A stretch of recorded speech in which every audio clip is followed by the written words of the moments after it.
Hello students, today I wanted to add a quick video about the writing that you are beginning this week. And what we are focusing on right now is narrative writing. And so as you get to 11.01, it introduces the topic that you'll be writing about, which is creating a character who has an adventure in New York City. And you can either do a personal narrative where you describe your own experience in New York City, which is what is seen in the example here. There's My Day at the Market, written by Marcus Pullman. And what you'll notice is that this is a personal narrative of his own experience, written from the we, or like when he uses the pronouns we and I, and so he's writing it from his own perspective. And so he's got, 6 different chapters where he talks through parts of the day.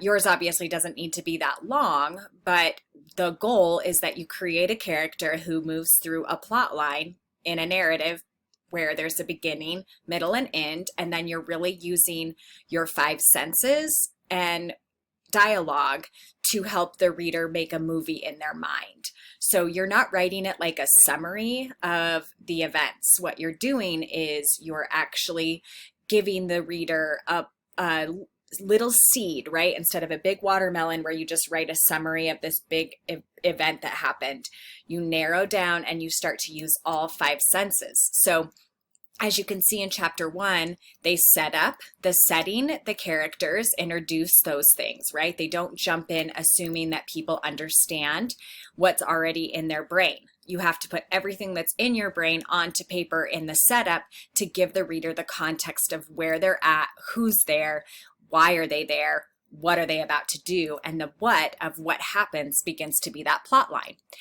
So what you'll notice too is that they're going to use a lot of descriptive language, like I said, to pull in the 5 senses. So when we arrived at the Met, which is a museum in New York, we decided to take a few minutes to soak up the sights and sounds of the city. Now they're going to help create this movie in our mind by adding those types of sensory experiences. There was a group of men singing at the foot of the museum steps, so we sat down to listen. Rick was carrying a backpack with some things for our picnic. While we were sitting there, a man sat down next to Rick and started watching the singers too. He had a backpack very similar to Rick's. I glanced over but didn't pay him much attention. Well, not until I overheard him speaking to Rick. He had an accent that sounded European, and he said, "The ship with the red sail leaves tonight at midnight." So this is where we're starting to get some setup for some interesting plot, right? And some action.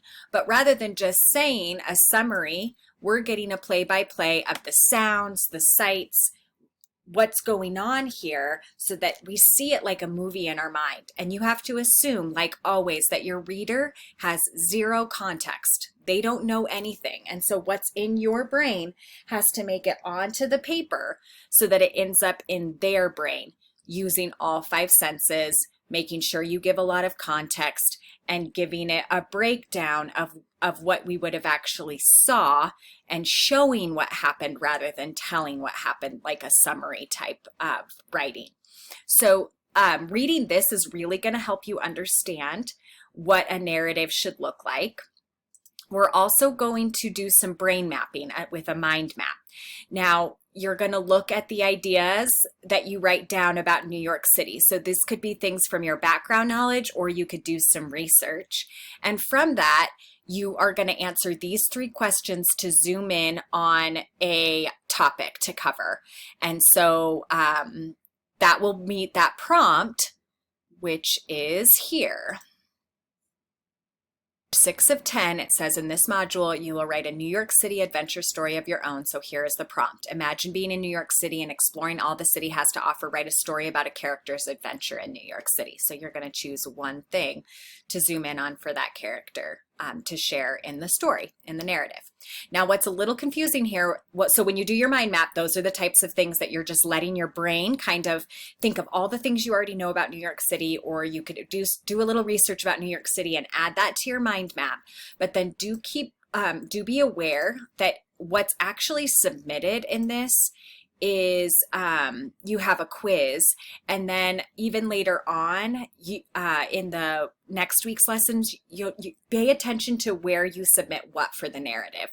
So be sure to always go to this last page. And even if you're working on it on the narrative within a lesson, it doesn't mean that that's actually what you submit. So be really careful to watch for what parts of the narrative you submit when, by looking at this last page, so that you know of a lesson, so that you know exactly what gets submitted for that, even though you're working on the narrative all throughout.